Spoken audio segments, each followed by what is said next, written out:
ظهر الله نشر سوءة الموضع.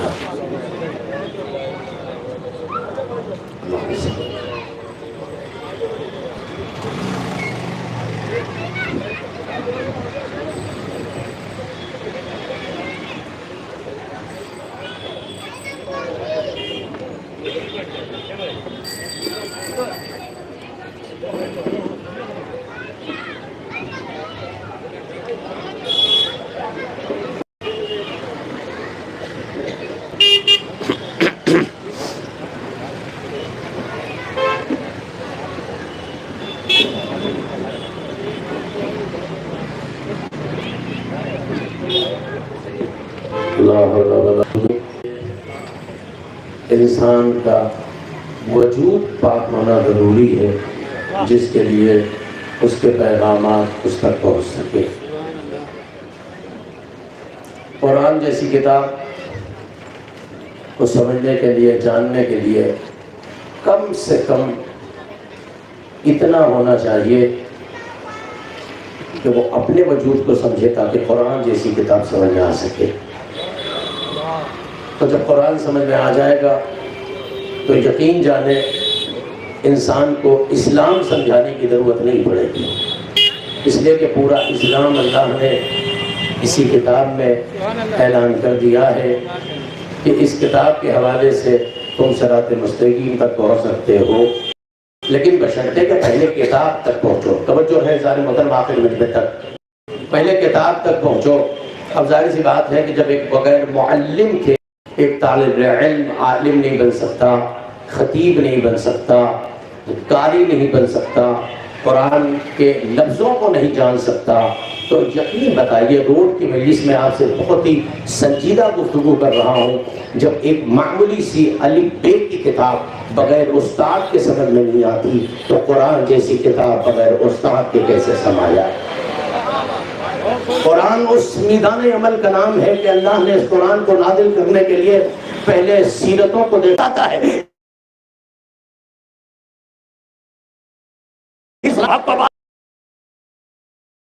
ان کے پاس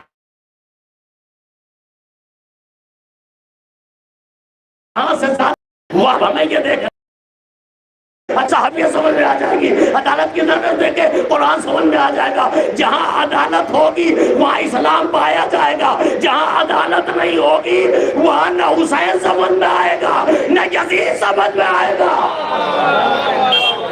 صلوات بر محمد و آل محمد. آواز بہت کھینچ رہا اس کو بولو. عزیزان محترم، آپ غور کریں، فکر کریں.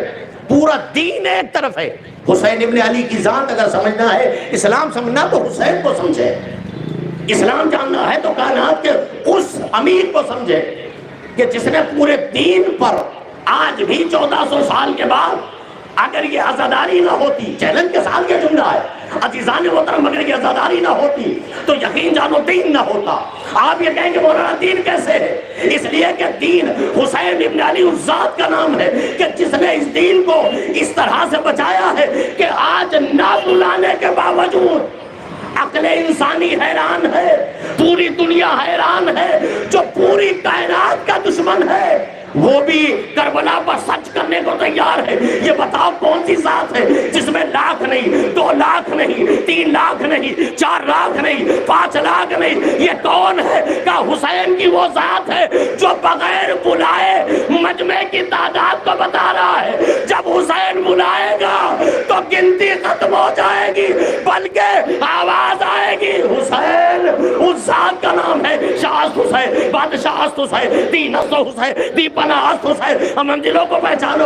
آپ عزیزان محترم، علامہ چشتی علیہ رحمہ نے کہا دین کو پہچاننا ہے نماز سے نہ پہچاننا، دین کو پہچاننا ہے روزے سے نہ پہچاننا، دین کو پہچاننا ہے حج سے نہ پہچاننا، دین کو پہچاننا ہے کتابوں سے نہ پہچاننا، دین کو پہچاننا ہے فلسفوں سے نہ پہچاننا، دین کو پہچاننا ہے. حسین کو سمجھ لے، قرآن بھی سمجھ میں آ جائے گا، اسلام بھی سمجھ میں آ جائے گا.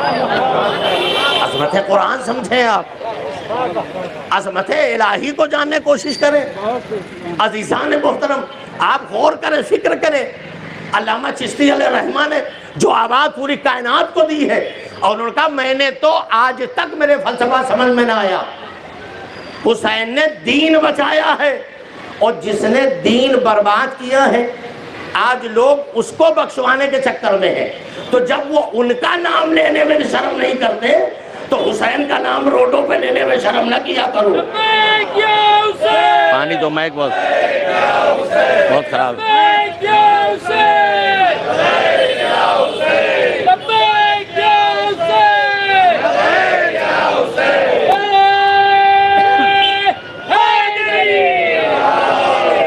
عظمت آل محمد کو پہچانو۔ حسین نہ ہوتے نمازیں نہ بستی، حسین نہ ہوتے روزہ نہ بستا، حسین نہ ہوتے کائنات نہ بستی، حسین نہ ہوتے سجدہ نہ بستا، حسین نہ ہوتے معراج نہ ہوتی، حسین نہ ہوتے کربلا کے میدان میں حسین نے دین کو بچا کے یہی تو بتایا ہے سب قبول ہے تب عزاداری قبول ہے۔ توجہ نہیں تم نے پر، اگر عزاداری ہے تو نماز قبول ہے، اگر عزاداری ہے تو روزہ قبول ہے، اگر عزاداری ہے تو آدم پہچانا جائے گا، اگر عزاداری ہے تو نوح پہچانا جائے گا، اگر عزاداری ہے تو ابراہیم پہچانا جائے گا، اگر عزاداری ہے تو قرآن جانا جائے گا، اگر عزاداری ہے تو اسلام جانا جائے گا۔ عزاداری نہیں ہے، دین کا وجود نہیں ہے، اس لیے کہ کربلا کے میدان میں حسین نے چراغ گل کر کے یہ بتا دیا بھاگنے والے اور ہیں، اسلام بچانے والے اور ہیں۔ عظمت حسین جانے کیا ہے؟ عظمت مرتبہ حسین۔ تاریخ اٹھا کے دیکھیں، جب بھی ظلمیت اور بربریت نے سر اٹھایا ہے تو آل محمد کے علاوہ اسلام کو کسی نے نہیں بچایا۔ آج یہ جلوس، آج یہ ماتم، آج یہ عزا اس بات کی دلیل ہے، پوری دنیا پوری کائنات جانتی۔ اور جہاں جلوس نہیں اٹھتا، توجہ ہے جملے، جہاں جلوس کل تک نہیں اٹھتا تھا آج حکومت نے پرمیشن دے کر کہا کہ جلوس اٹھاؤ۔ شاید آپ کی نظر انٹرنیشنل ہو تو بتاؤ، جہاں جلوس نہیں اٹھتا تھا حکومت نے پرمیشن دے کے کہا جلوس اٹھاؤ۔ کہا کیوں؟ کہ اب دہشت گردی سے ہم پریشان ہیں۔ ارے یار ذرا بولا کرو آخر تک۔ کہ اب دہشت گردی سے ہم پریشان ہیں۔ تو کہا کیوں؟ کہا جب یہ جلوس اٹھے گا تو آنے والے حال میں کوئی یزید نہیں پیدا ہوگا۔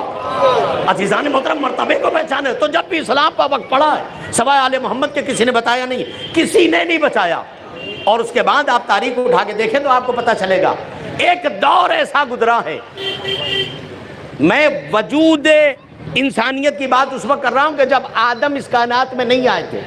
بس ہو گئی میری جملہ سننا، آدم کے وجود سے 30 سال پہلے، اب تو آپ بولیں گے آدم کے وجود سے 30 سال پہلے ایک ظالم پیدا ہوا جو جس کی ظلمت کا یہ عالم تھا، توجہ رہا آخری مجمع تک، جس کی ظلمت کا یہ عالم تھا قبلہ کہ وہ جس کو جہاں پاتا تھا وہاں تباہ و برباد کر دیتا تھا۔ کسی کا پیر توڑ دیا اس نے، کسی کا ہاتھ توڑ دیا، کسی گردن مار دی، کسی کو جان سے، یعنی نسلیں تباہ ہو رہی تھی اس ظلمت سے۔ یہ ہے علی کا باپ، توجہ رہے جملے پر، ظلمت کا یہ عالم ہے کہ آگے بڑھا، ظلمت اور بربریت کا یہ عالم ہے کہ وہ جہاں پاتا ہے جس کو پاتا تھا وہ برباد کر دیتا ہے، اور نشے میں اتنا چور ہے کہ وہ سوچتا ہے میرے علاوہ کسی کے پاس اتنی طاقت نہیں ہے، میرے علاوہ کسی کے پاس اتنا ظلم نہیں ہے، میرے علاوہ کوئی دنیا میں کچھ کر نہیں سکتا۔ ایک مرتبہ وہ آگے بڑا، جملہ سنیے گا، کہتا جدھر جاتا تھا، جس کونے میں جاتا تھا، جس گلی میں جاتا تھا، جس محلے میں جاتا تھا، اپنی حسرت نکال لیتا تھا اور انسانوں کو جان سے مار دیتا تھا۔ کہنے لگا ایک دن میں ایک طرف چلا، دیکھا ایک 16 سال کا جوان بچہ آگے بڑھتا چلا آ رہا ہے، بس وہ کہتا ہے کہ میں اس کی دلیری پر تعجب کرنے لگا، بڑے بڑے بادشاہ مجھ سے بھاگ گئے، بڑے بڑے لوگ مجھ سے ہٹ گئے، بڑے بڑے لوگوں نے میرا مقابلہ نہیں کیا، لیکن میں یہ دیکھا ہوں یہ 16 سال کا نوجوان میری طرف بڑھ رہا ہے۔ کہنے لگا جیسے میں نے اپنی ظلمت اور بربریت کا آغاز کیا، اور آغاز کرنے کے بعد چاہا کہ اس کی گردن پہ اپنے ہاتھ ڈالے، ایک مرتبہ 16 سال کے جوان نے اپنے ہاتھ کو بڑھایا اور ایک تماچا میرے منہ پر مارا۔ جملہ سننا، آدم سے 30 سال پہلے، آدم سے 30 سال پہلے، آدم سے 30 سال پہلے، اب عزیزان محترم اب وہ ذات ڈھونڈو کون ہے جو آدم کے آنے سے پہلے اسلام کو بچا۔ ابراہیم ابھی نہیں آئے ہیں، قرآن ابھی نہیں آیا ہے، منطقہ بھی نہیں بنا، بھی نہیں بنا ہے کہ جو بغیر عالم اپنی منزل پہ آ رہا ہوں۔ آدم کے 30 یا نہیں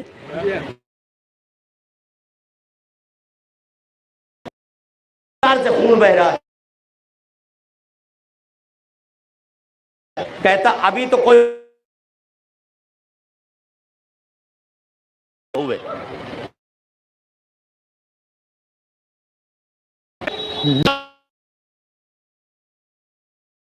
یہ مشکل ہے.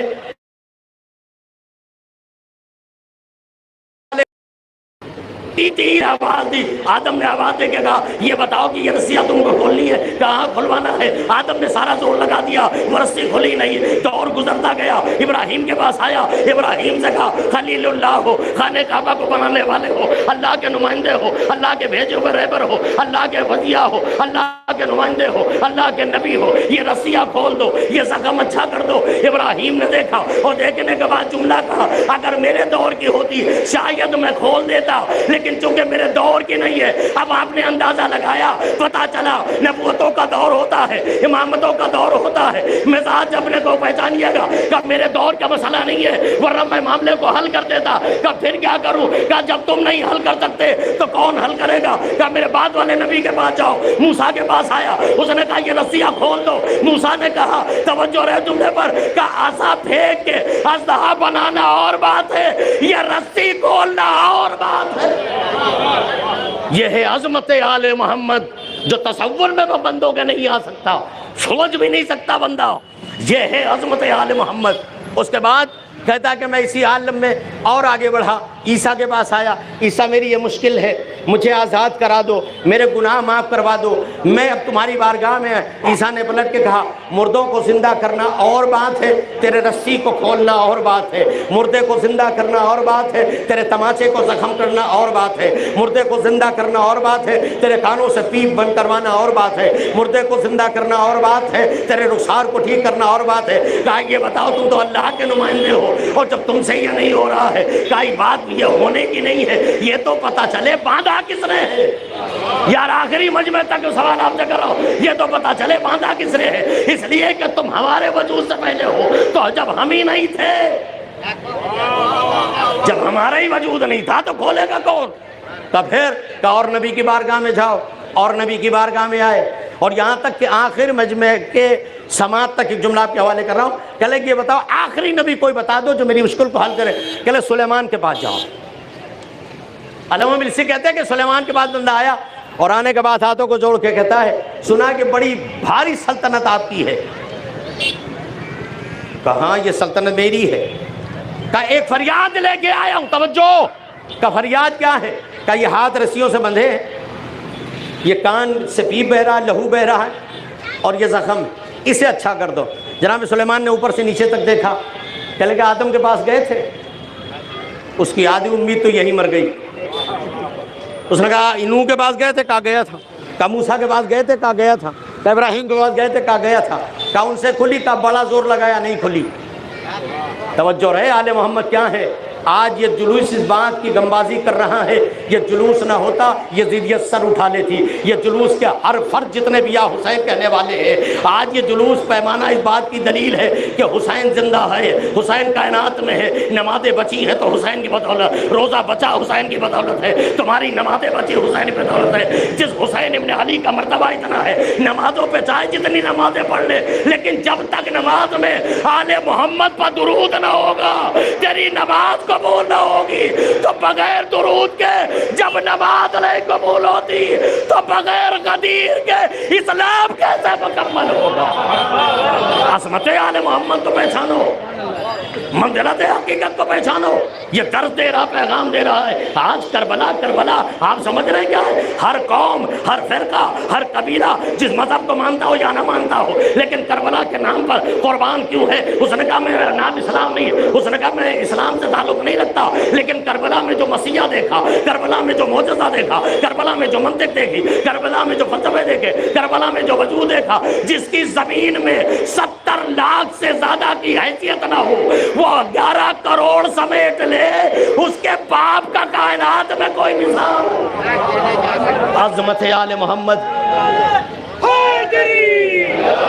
جن کے کیا ایک صلوات پڑھیں محمد و آل محمد پاک.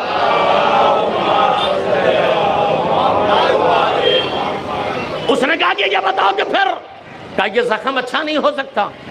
کہا اتنی بڑی حکومت, اتنی بڑی سلطنت, آج کے دن کی حکومت اللہ نے تمہارے لیے قرار دیا ہے. ہاں کہا یہ زخم اچھا کر دو پھر میں مانوں گا کہ تمہیں اللہ نے ملک عظیم عطا کیا. جملہ سنیے گا, کہاں بیٹھے ہو سلام کرو آل محمد پر.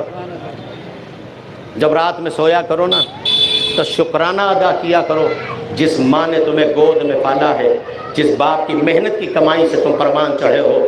اگر یہ آل محمد کی ولایت نہ ہوتی تو یقین جانو آج دنیا ہمیں کب کے پیس کے پھینک دیتی. یہ آل محمد کا صدقہ ہے. رات و دن عزاداری سید و شہداء علیہ السلام میں انسان گامزن ہے. یہ کس کی طاقت ہے؟ جوان بیٹا مر جاتا ہے کئی دن سنبھلنے میں لگتا ہے, لیکن یہ عزادار 2 مہینہ 8 دن کیوں؟ عزادار یہ حسین ابن علی کا اثر کا. سلیمان تمہیں ملک عظیم اللہ نے عطا کیا, لہذا مجھے یہ چھوٹا سا مسئلہ تمہیں بارگاہ میں لے کے آیا ہوں. اور یہ کوئی وہ رسی نہیں ہے جو بڑی مضبوط ہو. باندھنے والے نے گھاس اٹھائی تھی اس سے باندھا تھا جس کو عربی میں علف کہتے ہیں.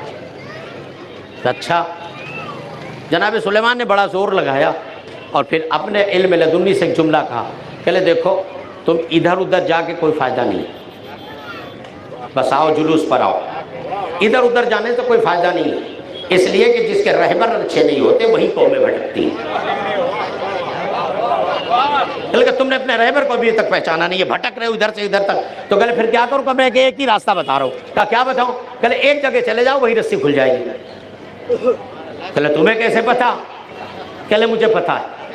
ایک ہی جگہ جاؤ. کہا رسالت مبعوث بر رسالت ہونے والی اس کائنات میں آخری محمد آنے والا ہے, اور یہ سوائے تمہارا مسئلہ آخری محمد کے کوئی حل نہیں کر سکتا. تو کہا پھر کتنا لمبا راستہ ہے؟ کہا جب وہاں تک برداشت کر کے آئے تو تھوڑا اور برداشت کر لو. اس نے کہا کوئی بات نہیں ہے, کوئی مسئلہ نہیں ہے, میں دیکھ لیتا ہوں. آپ کو نتیجہ آپ کے حوالے کر رہا ہوں. تاریخ کہتی کہ وہ وقت بھی آ گیا کہ انتظار کرتے کرتے کرتے کرتے کرتے کرتے ایک دن بزم رسالت سج ہی گئی. بزم رسالت سجی ہے, مدینہ ہے, لوگ بیٹھے ہوئے. جملہ سنیے, لوگ بیٹھے ہوئے. اچانک نبی کے پاس بیٹھنے والوں نے آ کے جملہ کہا, اے نبی اللہ, ہماری عمر میں نے ایسا بندہ نہیں دیکھا جس نے مدینے کا رخ کر لیا, اور ایسا وحشی ہے, ایسا درندہ ہے کہ جس کو دیکھ کے ڈر لگتا ہے. مجلسیں اشاروں میں ہوتی ہیں, سمجھدار کے لیے اشارہ کافی ہوتا ہے. پیغمبر نے مسکرا کے کہا, رحمت للعالمین کے پاس بیٹھتے ہو پھر بھی ڈرتے ہو, میری بارگاہ میں بیٹھتے ہو پھر بھی ڈرتے ہو. یا تو یہ کہو کہ تمہارا اسلام صحیح نہیں ہے.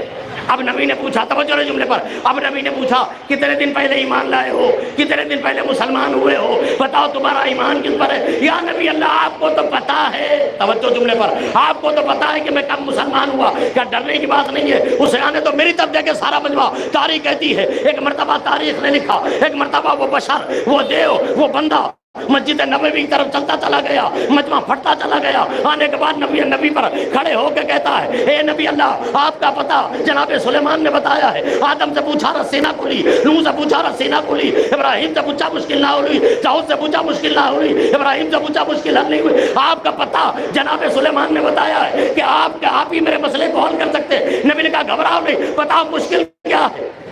جملہ سنو, نتیجہ کہا بتاؤ مشکل کیا ہے. کہا نبی اللہ, میں اپنے وقت کا بہت بڑا جابر تھا. سنے گا نتیجہ, میں اپنے وقت کا بہت بڑا جابر تھا, میں اپنے وقت کا بہت بڑا شیطان تھا. تو کہا پھر کیا ہوا؟ کہ میری ظلمت اس حد تک بڑھی کہ میں نے چاہا کہ آج پوری کائنات جو آدم سے پہلے تھے اسی کو تباہ کر دوں. اچانک ایک جوان نمودار ہوا تو پیغمبر نے اسے ایک جملہ پوچھا, اس جوان آج کے 30 سال, آدم کے 30 سال پہلے جس نے تیرے ہاتھ باندھے تھے, اس کی عمر تجھے یاد ہے کتنی ہوگی؟ اس جوان کی عمر تجھے یاد ہے؟ کہا یا رسول اللہ اگر میں نہ بھولوں تقریباً 16 17 15 16 کے بیچ میں تھی, یعنی 16 سال. پیغمبر نے کہا ٹھیک کوئی بات نہیں. کیسے بندھی؟ کہا ظلم کی بربریت کی حد تھی, میں نے چاہا کہ اسے بھی اذیت پہنچائیں. اس نے ایک تماچا مارا, یہ زخم ہے, آج تک نہیں بند ہوا. نتیجہ آپ کے حوالے کر, آج تک نہیں بند ہوا. پیغمبر نے کہا کس کے پاس گیا؟ کہا آدم کے پاس گیا، نوح کے پاس گیا، ابراہیم کے پاس گیا، موسیٰ کے پاس گیا۔ کہا پھر یہ بتاؤ اب کیا ہوا؟ کہا لگے یہ حالت ہے کہ تاریخ نے لکھا کہ اب کیا کروں میں۔ جملہ سنیے گا، تاریخ کہتی ہے کہ ایک مرتبہ پیغمبر نے کہا گھبراؤ نہیں، اب کوئی بات نہیں، اب یہاں سارے مشکل حل ہو جائیں گے۔ پیغمبر نے کہا اب پیغمبر نے مسجد نبی، علامہ ملی سے لکھتے کہ پیغمبر نے مسجد نبوی میں بیٹھے ہوئے بندوں سے کہا میرے پاس بیٹھنا کا مال نہیں ہے، اگر میرے ساتھ رہے ہو تو یہ چھوٹا سا تو کام کرو۔ یار اب بھی نہیں سمجھ رہے ہو آپ کیا سن رہے ہو؟ کیا چھوٹا سا کام کرو؟ کیا ہوا؟ کیا یہ مصیبت لے کے اس کی رسی کھول دو۔ اب جو سب سے زیادہ قریب تھے نا، جو سب سے زیادہ اٹھتے بیٹھتے تھے نا، جو سب سے زیادہ رشتہ داریاں تھی نا، انہوں نے جانتے اٹھ کے کیا کہا؟ ارے یا رسول اللہ تو چھوٹا سا کام ہے، لائیے میں کھول دیتا ہوں۔ انہوں نے ساری طاقت لگا لی، یہاں تک کہ تلوار چلانا چاہا، آواز آئی تلوار بھی نسلوں کو دیکھ کے چلتی ہے، تو تلوار چلا رہا ہے اور پھر بھی یہ رسی کٹتی نہیں، اور آگے منزل بڑھی اور آگے منزل بڑھی، یہاں تک کہ وہ رسی کسی سے کٹی نہیں۔ اتنے میں پیغمبر نے کہا ٹھیک ہے کوئی بات نہیں، تمہاری مشکل حل ہونے والی۔ ابھی اس کی گفتگو آدم سے 30 سال پہلے سے لے کے اور آدم سے لے کے اب نبی آخری تک کی گفتگو کا نتیجہ یہ ہوا، اچانک اس کی نتیجہ دے رہا ہوں، اچانک اس کی نظر جانتے ہو کیا پڑی؟ مسجد نبوی کے دروازے پہ پڑی، اور پڑھنے کے بعد کہتا ہے اے نبی اللہ رسی کھولو نہ کھولو، پیپ بند کرو نہ بند کرو، خون بند کرو نہ بند کرو، مجھے شفا دو نہ دو، اب مجھے واپس جانے دو۔ جملہ سنیے گا، مجھے واپس جانے دو۔ پیغمبر نے پوچھا اب کیا ہو گیا؟ جب رسی کھلنے کی باری آ گئی، تیرے ساتھ بچے ہونے کے بعد آ گئے، کہنے لگے دیکھو یہ ہے عظمت علی۔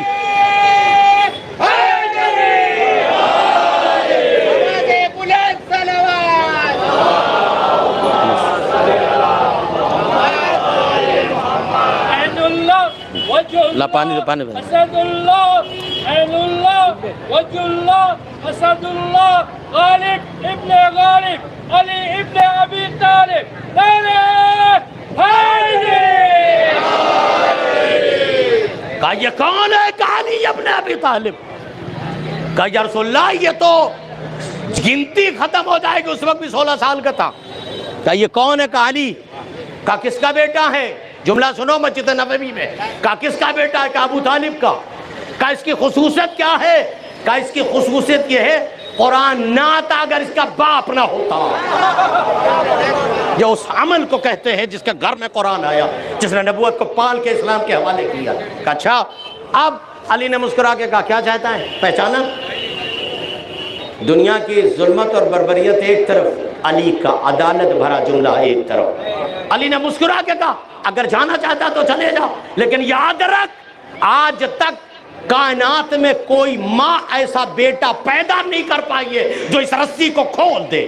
توجہ رہے جملے پر، آج تک کوئی بندہ ایسا دنیا میں پیدا ہی نہیں ہوا جو اس رسی کو کھول دے۔ اگر علی چاہے گا تو ہی کھلے گا، علی چاہے گا تو ہی پیپ بند ہوگا، علی چاہے گا تو ہی پروان تو چلے گا۔ ہاتھوں کو جوڑ کے کہتا ہے آدم کی بارگاہ میں گیا، نوح کی بارگاہ میں گیا، ابراہیم کی بارگاہ میں گیا، اب وہ پلٹ کے کہتا ہے کہ اب یہ پتا چلا اگر کوئی آدم کا وارث ہے تو وہ علی ہے، نوح کا وارث ہے تو علی ہے، ابراہیم کا وارث ہے علی ہے، کائنات کا وارث ہے علی ہے، کوے کا وارث ہے علی ہے، سلمان کا وارث ہے علی ہے، مزاج کا وارث ہے علی ہے، جنت کا وارث ہے علی ہے۔ علی نے مسکرا کے ایک جملہ کہا تم لوگ رسی نہ کھول پائے، علی کی نگاہیں رسی پہ گئیں، رسیاں ٹوٹ گئیں۔ جملہ سنو، جملہ سنو، علی کی نگاہیں رسی پہ گئی، رسی ٹوٹ گئی، علی کی نگاہ رخسار پہ گئی، پیپ بند ہو گئے، علی کی نظر ایک مرتبہ خون پہ گئی، خون بند ہو گیا، ایک مرتبہ دروازے پہ آ کے کہتا ہے آدم تجھے مانا تو نبی ہے، نوح تجھے مانا تو نبی ہے، ابراہیم تجھے مانا تو نبی ہے، موسیٰ تجھے مانا تو نبی ہے، عیسیٰ تجھے مانا تو نبی ہے، ابراہیم تجھے مانا تو نبی ہے، قرآن تجھے مانا تو اللہ کی کتاب ہے، اللہ تجھے مانا چکے اللہ ہے، نبی تجھے مانا چکے نبی ہے، ابراہیم تجھے مانا اس لیے نہیں ہے، لیکن آج یہ پتا چلا اگر علی نہ ہوتا تیرا وجود نہ ہوتا، اگر علی نہ ہوتا کائنات نہ پہچانی جاتی، اگر علی نہ ہوتا تو جب میری مشکل نہیں حل ہوتی تو اسلام کے مشکل کیسے حل ہوتی؟ عظمت آل محمد صلی اللہ علیہ وسلم۔ عزیزان محترم، بس میں نے آپ کی زحمت تمام کی، بس کہاں آئے ہو پتہ ہے؟ جس کا استقبال کرنے وقت کا وہ بیمار آتا ہے جس کے ہاتھوں میں ہتھکڑیاں، پیروں میں بیڑیاں، کمر میں لنگر۔ جناب منہال سے چوتھے امام نے ایک جملہ کہا، منہال بہت دن ہو گیا کربلا گئے ہوئے، برداشت کر پاؤ گے؟ اپنی اہمیت کو سمجھو، عزاداروں کا بڑا لحاظ رکھا کرو، اس لیے کہ حسین کا کون سا عمل پسند آ جائے کسی کو پتا نہیں۔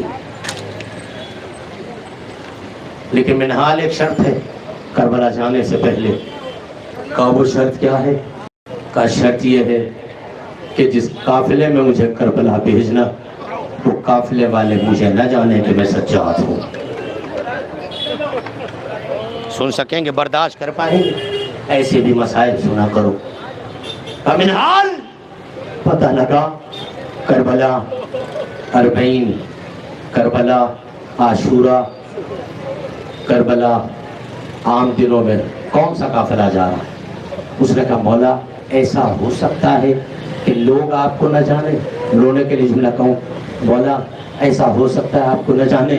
سجاد نے منہ پر تماچے مار کے کہا اگر جانتے تو میرا بابا 3 دن کا بھوکا پیاسا مارا نہ جاتا۔ لوٹ گئی علی کی بیٹی۔ جملہ سنو عزادارو، کتنے خوش قسمت ہیں وہ لوگ جو اس وقت اربعین میں مشی کر رہے ہیں، کتنے خوش قسمت ہیں وہ لوگ جو عاشورہ کر کے آئے ہیں، کتنے خوش قسمت ہیں وہ لوگ جو عباس کا علم اٹھانے کے لیے یہاں بیٹھے ہیں۔ یہ ادا جانتے ہو کتنا بڑا مجمع ہے۔ مینجمنٹ کو اللہ سلامت رکھے، ان انجمنوں کو اللہ سلامت رکھے، ان کارکنوں کو اللہ سلامت رکھے۔ اتنے منتظمین لگے ہیں کہ مینجمنٹ میں کوئی تکلیف نہ ہونے پائے، کسی کو کوئی اذیت نہ ہو۔ لیکن کبھی آپ نے یہ سوچا جہاں کھڑے ہو، جہاں بیٹھے ہو، بہت اطمینان سے بیٹھا کرو۔ ایک دکھیاری ماں کمر پر ہاتھ رکھ کے آ کے کہتی ہے کہ عزادارو تمہارے ساتھ حسین کی ماں آئی ہے۔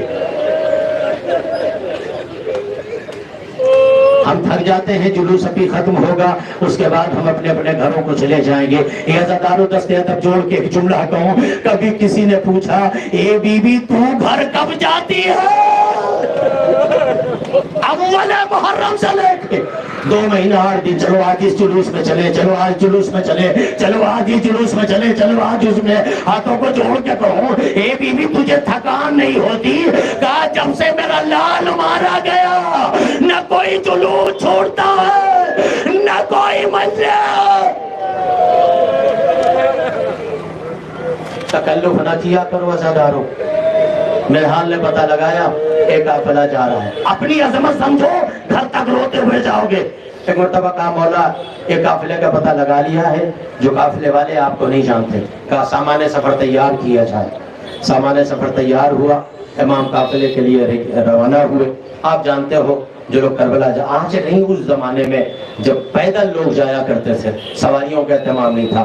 اب جو سجاد قافلے کے ساتھ اپنے بابا کے لیے کربلا چلے ہیں نا، تو تاریخ جملہ لکھتی ہے کہ قافلے والے یہ کہتے ہیں کہ میں نے اتنا بڑا خدمت گزار بندہ آج تک نہیں دیکھا۔ سننے نہیں سننے؟ اتنا بڑا خدمت گزار۔ اس لیے کہ لوگوں نے پوچھا کیا مطلب خدمت گزار؟ میں نے دیکھا کہ خود جب وہ پیدل چلتے تھے، یہ لوگ تھک جاتے تھے نا، تو امام ان کا ہاتھ پکڑ کے کہتے تھے تھکو نہیں اکبر اکیلا کربلا۔ تم نے برداشت کروا۔ ایک مرتبہ میرا امام کہتا تھا چلو کس کی بارگاہ میں چل رہے ہو، میں تمہاری مدد کرتا ہوں، میں تمہاری مدد کرتا ہوں، تھکنا نہیں، اس لیے کہ زہرا کا لال تمہارا انتظار۔ یہ عزادارو مولا کربلا پہنچے، اور پہنچنے کے بعد سب نے غسل کیا، امام کی بارگاہ میں سب نے حاضری دی۔ اس کے بعد سب واپس آ گئے، رات کا وقت ہوا۔ لوگوں نے کہا آپ نہیں جائیں گے حرم میں؟ کہا میرے جانے کا وقت دوسرا وقت ہے، تم جاؤ زیارت کرو، اور ہم تمہاری خدمت کے لیے آئے ہیں۔ کہا بھائی ٹھیک ہے تم میری خدمت کے لیے آئے ہو، لیکن کم سے کم روزوں پہ تو جایا کرو۔ کہا تمہیں نہیں پتا ہم نے اس روزے کو کتنے قریب سے دیکھا ہے۔ یا ربی نورانی نہیں آ رہا جملہ پڑھو کہ کتنے قریب سے دیکھا ہے، کہا مطلب کیا ہے، کہ یہ تم نہیں جانو گے اے عزاداروں، کبھی وہ برتن صحیح کر رہا ہے، کبھی وہ بستر صحیح کر رہے ہیں، کبھی وہ عزاداروں کی خدمت کر رہے ہیں۔ ایک دن اتفاق سے ہوا، سالار قافلہ کھڑے ہو کے کہتا آپ کیوں نہیں جاتے حرم؟ کہا میرے جانے کا ٹائم وقت الگ ہے۔ کہا ٹھیک ہے اچھی بات ہے، خدا تمہیں مہمان داری میں شمار کرے، خدا تمہاری ہمت کو قبول کرے، خدا تمہارے مسئلے کو قبول کرے، خدا تمہیں ہمت دے، تم عزاداروں کی خدمت کر رہے ہو۔ ایک دن پورا قافلہ حرم میں موجود ہے، ایک قافلہ اس سے ملنے آیا، ملنے آنے کے بعد ایک مرتبہ اس نے دیکھا سارا قافلہ حرم میں ہے، ایک بندہ ہے جو بستروں کو صحیح کر رہا ہے، جو کھانے لگوا رہا ہے۔ ایک مرتبہ جب دوسرے قافلے نے دیکھا، دیکھنے کے بعد پورا نے قافلے والوں کو اطلاع دے کے کہتا ارے تو کیا کر رہا ہے، ارے تو نے تو غضب کر دیا۔ اب جو قافلہ حرم سے واپس آیا اس نے کہا کیا کوئی مر گیا ہے تمہارے یہاں؟ کہا مر جاتا برداشت ہو جاتا۔ کیوں؟ ارے کہا تو جس سے خدمت لے رہا ہے وہ کوئی اور نہیں ہے، وہ چاہتا ہے ماں زین العابدین۔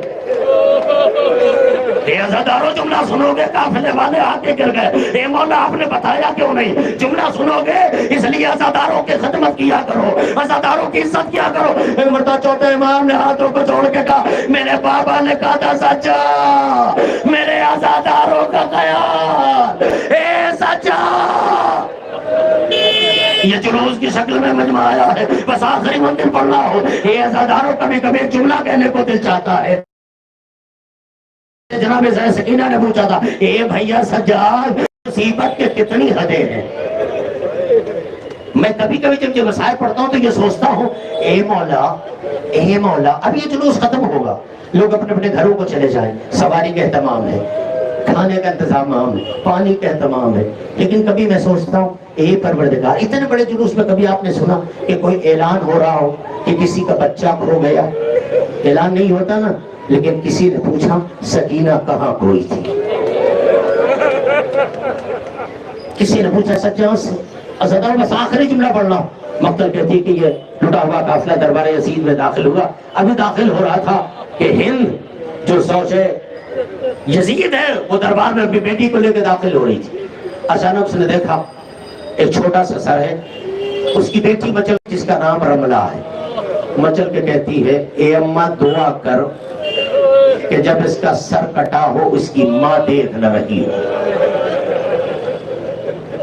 اے اماں دعا کر اس کی ماں زندہ نہ رہی ہو، اس لیے کہ سب کی خطائیں تو سمجھ میں آتی ہیں کہ 6 مہینے والے نے کیا خطا کیا، اس کیا کرتے ہیں، اس کی گردن کیوں قطع ہوئی۔ ایک مرتبہ رملہ مچل بادشاہ کی بیٹی مچل گئی، اس نے کہا اماں یہ سر مجھے چاہیے، حکم ہوا سر اترا۔ ایک مرتبہ رملہ نے اس سر کو اپنی گود میں لیا، پیار کرنا شروع کیا، ماں کی انگلی پکڑی، اماں دربار میں بعد میں جانا محل میں پہلے چل، اماں دربار میں بعد میں جانا محل میں پہلے چل۔ ایک مرتبہ اپنے ہاتھوں میں لے ہوئے سر کو پیار کرتی ہوئی اپنے محل میں آ گئی۔ جملہ میں آپ کے حوالے کر رہا ہوں برداشت کر لینا۔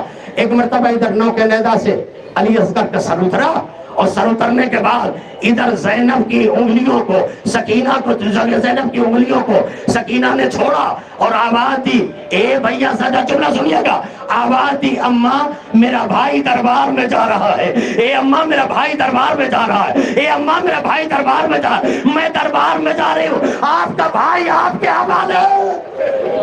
ایک مرتبہ آہستہ آہستہ قدم کو اٹھا کے سکینہ آہستہ آہستہ دربار میں آئے، اب دربار نہیں بلکہ اس کے محل میں آئی، آنے کے بعد دروازے پر رک گئی، رکنے کے بعد جملہ سنیے گا، مقتل کہتی ہے ایک مرتبہ رملہ کہتی ہے اماں کوئی ایسا مقام بتا جو اس سے پاک ہو جہاں رکھ سکو، اماں کوئی ایسی جگہ بتا جہاں اس سر کے رکھنے کی جگہ ہو، اماں کوئی گھر ایسا بتا جہاں اس کو پاک و پاکیزہ سر کو رکھ سکے۔ ایک مرتبہ کچھ نظر نہ آیا، رملہ کہتی ہے اے اماں جو یہ تابوت بنا ہے اسی تابوت میں سر کو رکھ دو۔ رملہ کی ماں ہند کہتی ہے اے رملہ غضب نہ کرنا، کہا کیوں؟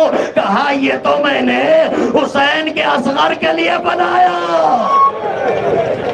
اس میں یہ سر نہ رکھنا، نہ جانے کون سے کہتی ہے۔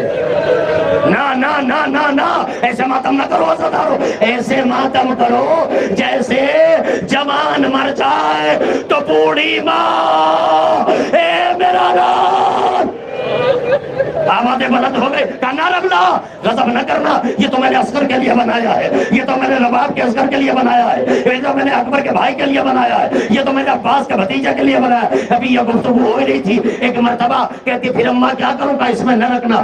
اچانک اس جملے کو سن کے جو 3.5 سال کی دروازے پہ انتظار کر رہی تھی، ایک مرتبہ چیخ مار کے کہتی ہے اپنی مراد پوری کر لے، اصغر آ گیا۔ آوازیں بر اللہ رحم نازل کر، اے رملا، اے ہندا، اپنی مرادیں پوری کر لے، اصغر تیرے گھر پر آ گیا۔ ایک مرتبہ رملا آگے بڑھی، ہند آگے بڑھی، پڑھ کے کہتی بی بی تو کون ہے، کیا نام ہے تیرا، کیا گستاخی کر رہی ہے؟ کہا میرا حسین، کہا اس کا بیٹا علی اصغر، اس کو تو بڑے نادوں سے پالا گیا ہے، ارے وہ تو زمینوں پہ بھی نہیں چلا ابھی، بہنوں نے ماں نے اسے گودیوں سے بھی نہیں اتارا، کیا کہہ رہی ہے تو؟ کہا میں جو کہہ رہی ہوں صحیح کہہ رہی ہوں، اپنی مراد پوری کر لے۔ کہا تو کون ہے؟ کہا میں اسی کی بہن سکینہ ہوں۔ پہنچ گئی آواز؟ کہا میں اسی کی بہن جس کا سر تیرے گود میں، اسی کی بہن سکینہ ہوں۔ کہا مجھے کیسے یقین ہو کہ تو سکینہ ہے، حسین کی بیٹی یا علی اصغر؟ کہا تجھے امتحان کو لینا تو لے۔ کہا ایک یہ بتا حسین کے بیٹے کتنے تھے؟ نہیں رونا رہا؟ کہا میں تب سمجھوں گی تو حسین کی بیٹی، حسین کے بیٹے کتنے تھے؟ جناب سکینہ نے رو کے منہ پر تماچے مار کے جملہ کہا حسین کے 3 بیٹے۔ کہا بات تو یہ صحیح کہہ رہی ہے؟ کہا حسین کے 3 بیٹے۔ کہا پہلے بیٹا کا نام کیا ہے؟ کہا جو ہتکڑیوں میں ہے اس کا نام سجاد ہے۔ کہا جو بیڑیوں میں ہے اس کا نام سجاد ہے۔ کہا جو لنگر میں ہے اس کا نام سجاد ہے۔ کہا حسین کے دوسرے بیٹے؟ کہا دوسرے بیٹے کا تم مرتبہ نہ سن پائے گی۔ کہا کیوں؟ کہا باپ نے ایسے کلیجہ نکالا جس پر پوری کربلا ہل رہی تھی، جس کا نام علی اکبر ہے، جو نوکے نیزہ پر چاند کی طرح چمک رہا۔ کہا بیوی یہ بتا حسین کا تیسرا بیٹا؟ کہا حسین کا تیسرا بیٹا تیری گود میں ہے، تیری گود میں ہے، اسی کو اصغر کہتے ہیں۔ بس ایک مرتبہ گھبرا کے کہتی ہے اچھا یہ بتا حسین کی بیٹیاں کتنی تھی؟ کہا حسین کی 2 بیٹی، ایک مدینے میں لاچار، ایک تیرے سامنے رخسار۔ جملہ ہزاروں آپ کے حوالے کر رہا ہوں، وہ اتنا سننا تھا۔ ایک مرتبہ کہا رملہ نے، ایک مرتبہ اپنی ماں سے کہا اے اماں اٹھ چل یزید سے پوچھتے ہیں۔ یزید کے پاس آئے، آنے کے بعد پوچھا یہ بتا زینب کہاں ہے؟ توجہ رہے جملے پر، یہ بتا یہ بیٹی یہ بتا رہی ہے، یہ کہہ رہی ہے اصغر کا سر ہے، یہ کہہ رہی ہے اکبر کے بھائی کا سر ہے، یہ کہہ رہی ہے عباس کے بھتیجے کا سر ہے، یہ کہہ رہی ہے ششمائی کا سر ہے، یہ کیا ماجرا ہے؟ یزید نے چھپانا چاہا، ایک مرتبہ آواز دی اگر تجھے اب بھی یقین نہیں آتا۔ ایک مرتبہ جناب زینب نے جو اپنے بالوں کا حجاب کیے تھی کہا اگر تجھے اب بھی یقین نہیں آتا دربار میں قرآن منگا، دربار میں قرآن منگا، دربار میں قرآن منگا۔ اب تو دربار میں قرآن آیا، قرآن ریل سے اٹھا، زینب کے طواف کرنے لگا، سکینہ کا طواف کرنے لگا، طواف کر کے کہتا ہے اے زینب تیری چادر چھل گئی، یہ قرآن کے 30 پارے تیری چادر حفاظت۔ انا للہ و انا الیہ راجعون۔ ردن بقضاء الہ و تسلیما لامرہ ماتم حسین۔